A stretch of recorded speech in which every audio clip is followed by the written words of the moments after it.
Selamat kembali. Video hari ini adalah bahagian kedua untuk projek DIY cooling fan saya. Seperti yang dijanjikan, saya akan menunjukkan anda sistem penambahan air secara automatik.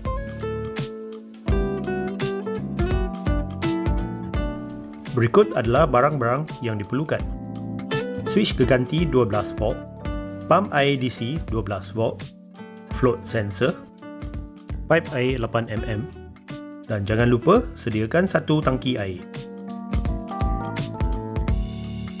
Saya akan menggunakan bekalan elektrik yang sama untuk menghidupkan semua peranti. Oleh itu, saya telah membina adapter 3 hala dengan menggunakan female adapter.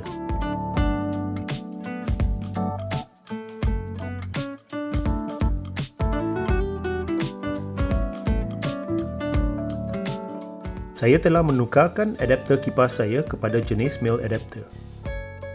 Seterusnya, saya akan menunjukkan bagaimana switch keganti ini berfungsi.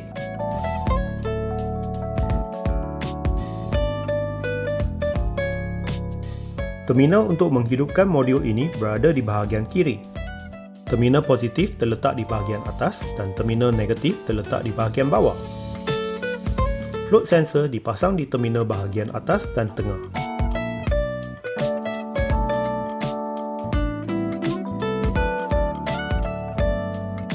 Disebabkan saya akan kongsi bekalan kuasa yang sama, satu wire ditambah daripada terminal negatif kepada terminal tengah di sebelah kanan.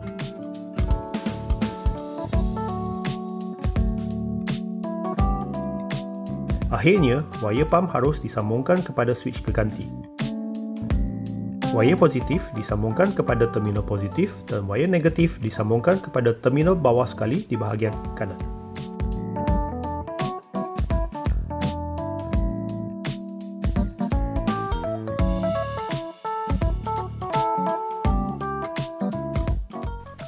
Dua lubang digurudikan di penutup aklik.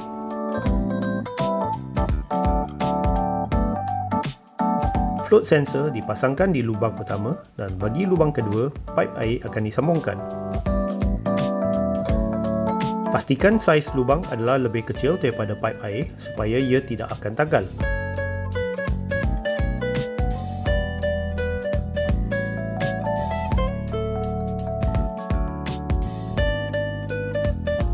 Jika semua disambungkan dengan betul, apabila float sensor diaktifkan, pump akan berjalan sehingga timer berhenti. Terdapat 3 jenis setting untuk switch keganti.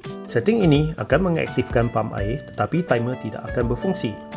Setting ini tidak berapa sesuai untuk setup saya. Setting yang kedua, membolehkan timer diubah suai sehingga milisaat. Untuk setup saya akan menggunakan setting yang standard.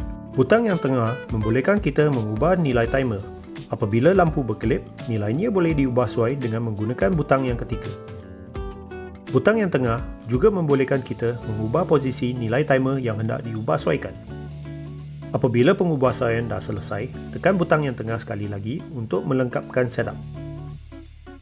Apabila float sensor diaktifkan, pump akan berjalan sehingga 30 saat.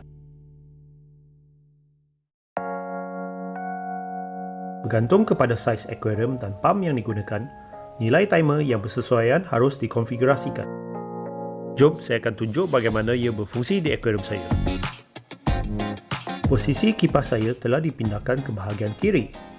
Float sensor dan pipe air dipasangkan di bahagian kanan.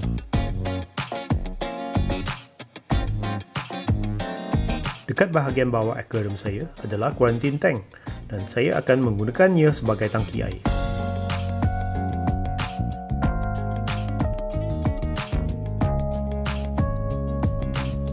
Saya akan mengaktifkan float sensor secara manual untuk menunjukkan bagaimana ia berfungsi. Pump akan berjalan dan air akan dipump masuk ke dalam aquarium saya.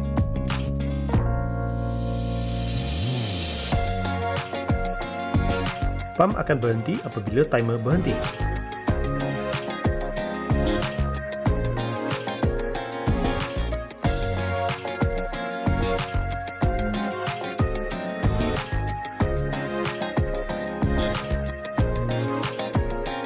Seperti yang ditunjukkan, pastikan pipe air diletakkan di posisi yang bersesuai. Jika pipe diletakkan terlalu dalam, air akan disedot balik ke dalam tangki air.